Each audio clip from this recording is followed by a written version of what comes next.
ഇടുക്കി ബൈസൺവാലിയിൽ വിദ്യാർത്ഥി pepper spray പ്രയോഗിച്ച സംഭവത്തിൽ പോലീസ് അന്വേഷണം ആരംഭിച്ചു. ഇരു കൂട്ടരുടെയും മൊഴി രേഖപ്പെടുത്തി ഇരു കൂട്ടർക്കെതിരെയും കേസെടുത്തിട്ടുണ്ട്.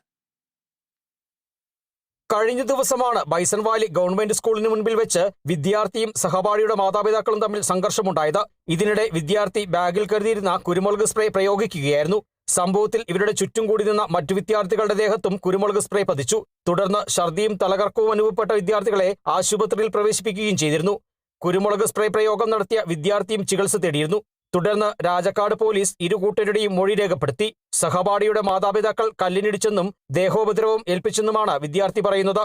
എന്നാൽ വിദ്യാർത്ഥി കുരുമുളക് സ്പ്രേ പ്രയോഗിക്കുകയും വടിയുപയോഗിച്ച് അടിച്ചെന്നുമാണ് മുതിർന്നവരുടെ മൊഴി. വിദ്യാർത്ഥിക്കെതിരെ ജൂനിയർ ജസ്റ്റിസ് പ്രകാരവും മുതിർന്നവർക്കെതിരെ സംഘർഷത്തിനും കേസെടുത്തിട്ടുണ്ട്. മറ്റു വിദ്യാർത്ഥികളുടെയും മൊഴി രേഖപ്പെടുത്തിയിട്ടുണ്ട്. സംഘർഷമുണ്ടാകാനിടയായ സാഹചര്യത്തെക്കുറിച്ചും അന്വേഷിക്കും. Kerala vision news, Idukki.